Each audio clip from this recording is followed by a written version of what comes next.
여러분 안녕하세요. 오늘도 우리 모기원과 함께하는 영화 시간입니다. 오늘은 롤루왕 감독의 페어웰이라는 작품을 가지고 이야기를 해볼 텐데요. 2019년에 봉준호 감독의 기생충과 함께 전 세계적으로 아주 환영을 받았던 그리고 크게 주목받았던 작품입니다. 그리고 배우 아카피나라는 한국계이죠. 한국인과 중국인 사이에 태어난 이 배우가 또 크게 주목을 받고 골든글로브에서 아시아계로 최초로 여우주연상을 받기도 하고 그래서 여러 가지로 화제가 되었던 그런 작품입니다. 영화 내용을 좀 간단하게 그래도 이야기를 하고 시작하는 게 좋을 것 같아요. 그죠? 네, 제가 오늘도 페어웰의 간단한 줄거리를 읽어드리도록 하겠습니다. 미국에 사는 빌린의 가족은 중국에 계신 할머니가 폐암 사기로 시한부 판정을 받게 되자 마지막일지도 모른다고 생각해서 중국으로 만나러 갑니다. 이 가족들이 다 같이 모여서 기쁘지만 한 가지의 갈등이 일어나게 됩니다. 그 갈등은 뭐냐 하면 바로 할머니가 시한부 판정을 받았다는 사실을 알릴 것인가 말 것인가, 바로 이게 이 영화의 큰 화두로 작동을 하는데요. 사실 할머니에게는 큰아빠의 아들인 하오하오의 결혼식 때문에 모인다고 이야기를 하고 있지만 할머니한테 병은 다 말을 안 하기로 한 거죠. 그렇지만 6살부터 미국에서 이민자로 살았던 빌리는 이걸 왜 당사자한테 비밀로 하냐, 이걸 계속 말을 해야 된다 라는 이야기가 영화의 처음부터 끝까지 이어지고 있는 영화입니다. 네, 그렇죠. 이 영화 사실은 롤루왕 감독의 자전적인 이야기이기도 하고 실제로 할머니하고 사이에 있었던 그런 사건이기도 하고 뭐 그렇다는 얘기로 또 화제가 되기도 했었는데요. 굉장히 독특한 자막으로 시작하잖아요. 그렇죠? 네, 맞아요. 보통 이제 사실에 기반한 영화들 이제 할 때, 다큐적인 측면에서 할 때 이 영화는 사실에 기반한 영화입니다 이렇게 하는데, 이거는 정반대로 이 영화는 거짓에 기반한 아니죠. 진짜 거짓말. 거짓에 기반한 영화입니다. 이렇게 하고 이제 시작하니까. 네, 진짜를 어디에 붙이느냐에 따라서 의미가 달라지는 그런 이야기가 되는 거죠. 그러니까 거짓말이 실제로 있었던 거짓말입니다. 그러니까 이건 진짜이기도 하고 거짓말이기도 하고 굉장히 이중적인 의미가 담겨 있어서 재치 있기도 하고요. 이 자막 하나가 영화 전체의 어떤 함축적인 그 뉘앙스라든가 아니면 의도라든가 이런 것들을 담고 있는 부분이라는 생각이 들었어요. 네, 이 영화가 이제 거짓말이라는 모티브를 사용하는데 이게 그냥 단순히 거짓말이 아니라 바로 선의에 의한 거짓말이라는 이야기이기 때문에 이게 논란이 되고 있는 것 같아요. 왜냐하면 영화 맨 첫 장면부터 빌리가 뉴욕에서 이렇게 막 걸어오면서 중국에 계신 할머니랑 통화를 합니다. 할머니가 야, 뉴욕이 너무 춥다는데 모자 안 쓰고 있니? 그러니까 네, 쓰고 있어 라고 하지만 화면 속에 빌리는 머리에 아무것도 없고요. 뭐 옆에서 이렇게 성명 같은 거 해달라고 해서 서명을 해주는데, 하면 너 누구랑 대화하니? 그러니까, 내 친구야! 이렇게 너무 태연하게, 거의 거짓말이고 일상이 된 빌리의 모습 막 보여주죠. 그러니까 빌리는 사실 할머니를 위한 건지, 할머니의 걱정을 덜어드리려고, 혹은 자기의 편의에 의한, 귀찮아서, 거짓말 밥 먹듯이 하고 있는 이제 빌리인데, 사실 그런 일상의 또 거짓말이랑 할머니가 아프시다는 거짓말은 약간 좀 다르잖아요. 그렇죠. 근데 그 빌리 사실은 신상으로도 빌리는 예술가가 되고 싶어하는 예술가 지망생인데 예술 지원금에 떨어졌지만 또 그거 얘기하지 않잖아요. 네. 거짓말이 있던 침묵이지만 얘기를 하지 않는 그런 상황도 사실 진실하지 못한 모습인 거는 맞는데, 그런데 할머니에게 선의의 거짓말을 하는 거에 대해서 가장 발끈하는 것도 바로 이 빌리죠. 그런 아이러니가 조금 있는 것 같아요. 근데 그 거짓말에 발끈할 수밖에 없었던 게 이게 워낙 큰일이잖아요. 그렇죠. 그러니까 할머니가 어떻게 보면 시한부 판정을 받아가지고 영화에서 3개월인가요? 네. 의사가 이제 3개월밖에 못 사는 그런 상황이라고 얘기를 했는데, 가족들은 어떻게든 그걸 숨기려고 하고, 그 다음에 빌리는 아무래도 사형적인 그 문화권에서 자라왔기 때문에 당사자한테 그걸 알려야지 죽음을 미리 준비할 수 있지 않냐.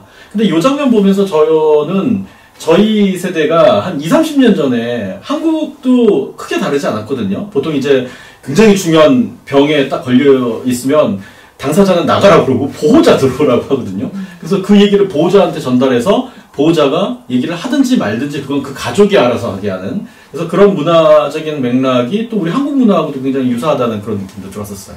그러니까 엄마가 빌리한테 그런 얘기 하잖아요. 중국에서는 그 사람이 병 때문에 죽는 게 아니라 겁에 질려서 맞아요. 죽는다고. 두려움 때문에 죽는다고. 네. 근데 저는 그 말이 되게 좀 일리 있다고 느끼기도 했거든요.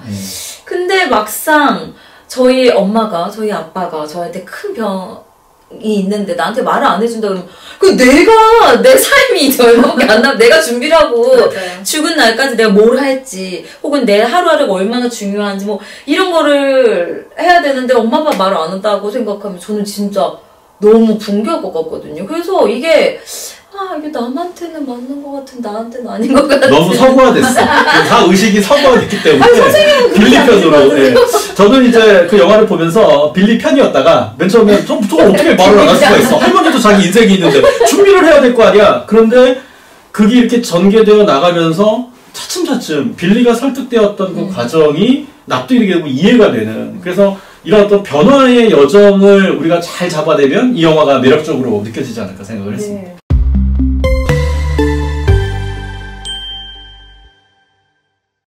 저는 이 영화가 저에게 매력적이었던 것은 이게 거짓과 진실의 문제를 넘어서서 이거는 공존의 문제구나. 그러니까 문화이고 정체성의 문제라는 생각이 들었거든요.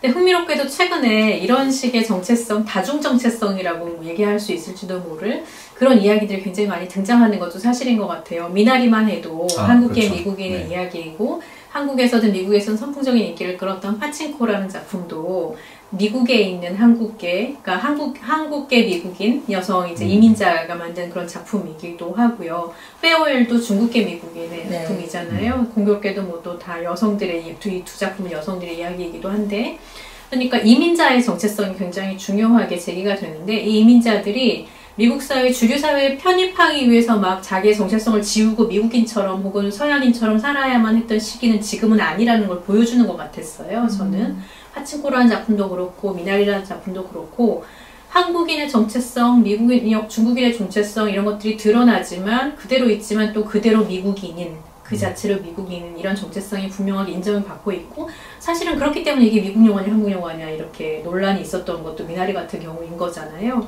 그래서 저는 이런 작품들을 보면서 이게 정체성의 문제인데 흔히 이전에 미국 사회에 사는 이민자들의 이야기를 할 때는 대개는 어디에도 속하지 못한 사람, 이방인이라는 어떤 뭐 예전에 이창래 소설가가 썼던 작품도 영원한 이방인이라는 이런 소설도 있었는데요. 그러니까 그런 식으로 어디에도 속하지 못한 정체성, 경계인의 정체성이 갖는 외로움 혹은 뭐 이런 것들에 대해 주로 얘기를 했단 말이에요. 그런데 지금에 와서 이미 3세대쯤 되는 지금의 이 주류 사회에 영어를 가지고 작품을 만드는 이 감독들이나 소설가들이 하는 일이라는 것은 사실은 어디에도 속하지 못하는 것이 아니라 사실상 모든 정체성을 긍정하는 이미지가 훨씬 강하게 드러나고 있다는 점이 인상적이었던 것 같아요. 그래서 예전에 그런 작품들이라면 미국에 살던 중국인이 중국 고향으로 할머니에게 간다는 것은 누가 봐도 뿌리를 찾아서 가는 거에나 다름이 없고 가서 결국 나도 중국인이구나, 뼛속까지 중국인이구나를 확인하는 것이 오히려 더 훨씬 자연스러운 그림인 것처럼 보인단 말이에요.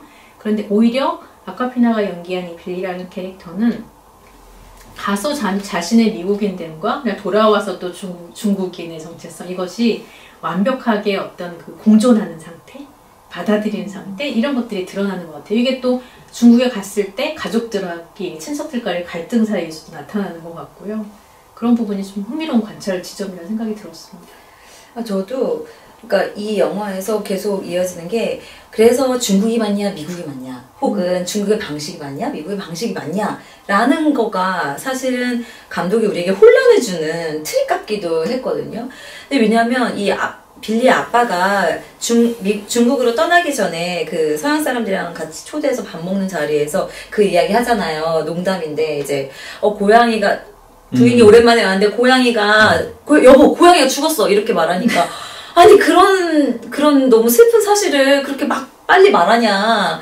그래서 다음에 와이프가 왔는데 여보 사실은 장모님이 지붕에 올라갔는데 막 이렇게 막 빙빙 돌려가지고 막 이렇게 얘기를 하잖아요. 그러니까 어떤 사건이 일어났을 때 이거를 단도직입적으로 바로 이렇게 직설적으로 말을 하냐, 혹은 돌려서 말을 하냐, 무엇이 더 중요하냐, 그것은 중요하지 않다, 오히려. 그러니까 그 방식을 A 방식을 취하든 B 방식을 취하든 중국식이든 미국식이든 그건 상관없이 어떤 의도를 가지고 이 사람한테 그 방식을 취하느냐, 이 형식을 취하느냐, 이 문화를 취하느냐라는 거에 이제 방점이 있다는 얘기를 저는 이 영화가 계속 이제 하고 있다고 봤고, 그런 지점에서 그래서 중국이 낫냐, 미국이 낫냐, 그 테이블 안에서의 그 토론이 사실은 되게 중요하지 않은데, 뭔가 자존심 대결처럼 난상토론이 된 그 장면이 되게 인상적이더라고요. 이 영화에서 거의 유일하게 가족 간에 날카로운 논쟁이 벌어지는 그 장면이 이제 네. 그 식사 장면이었던 것 같은데, 가족들이 모여가지고. 네. 근데 전 되게 흥미로웠던 게, 이 영화가 아까 최영 선생님이 말씀하신 것처럼 어떤 문화적인 차이라든가 정체성에 관한 그 부분들이 대립적으로 되어지는 게 아니라 그 만나고 대화하고 소통하고 이해하면서 변화되는 여정을 그리는 건데, 근데 그 여정을 그리기 위해서 거짓이라고 하는 굉장히 서구적인 방식으로는 터부시하는, 정직해야 된다라는 데 굉장히 그렇죠. 많은 강조를 주니까. 근데 오히려 그 영화에서는 거짓에 대해서 얘기할 때에 굉장히 분위기가 따뜻하고 뭉클해지는 그런 그 부분들이 보이거든요. 숨기고 얘기할 때. 그럼요. 어떻게 보면은 그 영화에서도 그렇기 때문에 여러 가지 거짓의 양상에 대해서 이제 그 보여주는데, 가장 전 인상 깊었던 거짓을 잘 보여줬던 게 결혼식 장면이라고 생각하거든요. 결혼식 웨딩 촬영이죠, 정확하게 얘기하면. 근데 웨딩 촬영을 가는 그 현장에서 뒤에 신랑 신부는 뭐 유럽식 그 궁전 같은 데서 호화롭게 꾸며져 있는 데서 사진을 찍고, 또 숙소, 진짜 지금 보면은 플라스틱 나무에다가 진짜 어처구니 없는 그런데 이제 거기서 사진을 찍고, 그 앞에서 빌리하고 할머니는 도란도란 얘기를 나누는 그 장면이었거든요. 그래서 의도적으로 뒤에서 이렇게 사진을 찍는 모습을 보여주면서, 어떻게 보면 그거는 가짜잖아요. 궁전도 아니고 숲속도 아니에요. 하지만 두 사람이 서로 사랑하면서 사진을 찍는 그 순간은 그 거짓 배경이 두 사람의 진실된 사랑이라고 하는 부분을 아름답게 만들어주기 위한 목적으로 사용되기 때문에 우리가 그걸 페이크야, 거짓말이야 이렇게 얘기하지 않는 거거든요. 그래서 이 감독은 결국 이 모든 거짓말을 통해서 결국 누구를 위로하고 누구를 배려하고 있는가, 그리고 그 거짓말을 해낸다라고 하는 그 부분이 실제로 그 사람한테만 뭔가 짐을 이렇게 지는, 우린 이제 진실을 말하면 그 사람에게 있어서 진실을 얘기해버렸으니까 공은 저쪽으로 가버리는 거잖아요. 나는 얘기했으니까 그걸 짊어져야 되는 사람은 그 사람이 되는 거잖아요. 그렇죠. 큰아버지가 그렇게 얘기하잖아요. 네. 그죠? 그리고 또 생각해보니까 실제로 그렇거든요. 우리가 이제 진실을 누군가한테 털어놓고 얘기할 때 우리 뒤통수에는 그 책임을 좀 벗어나고 싶다라고 하는 게 분명히 있는 것 같아요. 영화에서도 그렇게 묘사가 되고, 하지만 그 가족들이 오히려 거짓을 말할 때 배려를 하기 위해서 거짓을 지키는 그 과정에서 생기는 모든 고통과 그 짐은 그 거짓을 지키려는 사람들이 다 짊어진다라고 얘기를 했을 때, 이게 감동이 되는 지점, 또 납득이 되는 지점, 그렇죠. 이해가 되는 지점이 생기는 거죠. 결혼식에서 정말 해피한 사람은 할머니밖에 없잖아요. 맞아요. 결혼식, 진짜 결혼식 장면에 다 눈물을 꼭 참으면서. 네네. 정말 해피한 사람은 할머니밖에 없고, 사실 신랑이 결정적으로 막 곰발바닥 게임 같은 거 하다가 눈물 터지는 장면은 너무. 나 그 친구 울 때 어이가 없어가지고. 저 빌리가 울 줄 알았는데, 빌리는 끝까지 참고, 우리 신랑이. 그러니까 빌리는 그때쯤 이미 큰아빠나 이런 분이 하는 얘기에 동화가 되어 있었고, 나름대로 이제 인정해 나가고 있었던 것이, 전쌤 말씀하신 그 부분이 굉장히 중요하다고 생각해요. 책임을 공동체적으로 지겠다라는 건데, 서구 사회와 사실 동양 사회가 갖고 있는 그 죽음에 대한 생각도 사실 좀 다르잖아요. 동양에서는 죽음을 삶의 연장으로 생각하는 경향이 있고, 서양은 어쨌든 단절이니까 내가 이걸 깨끗하게 정리하고 가야 되는데, 내가 내 삶의 주인이고 개인이 주인이기 때문에 주체적으로 그에게 그 역할을 주는 것이 맞다, 기회를 주는 것이 맞다라는 굉장히 합리적인 이야기라면, 뭔가 합리적이고 정직한 것 같지는 않지만 이 가족들이 하려고 하는 일은 그냥 관습에 의해서 숨기는 것이 아니라, 그게 아니라 뭔가 이 상황에서 우리가 그걸 책임지고 공동체적인 의미의 한 사람의 죽음이 아니고 공동체적으로 책임지는 것에 대한 생각이 있기 때문에 빌리가 그 지점에서 어떻게 보면 그걸 승복을 하게 된다고 저는 생각을 했어요. 그래서 그런 부분들이 죽음에 대한 생각과 공동체의 개인에 대한 생각, 주체로서 행동하는 것에 대한 생각, 여기에 대한 동서양의 차이를 얘기를 하면서 결국 빌리는 이 두 가지를 다 끌어안는 인물이 되는 거죠.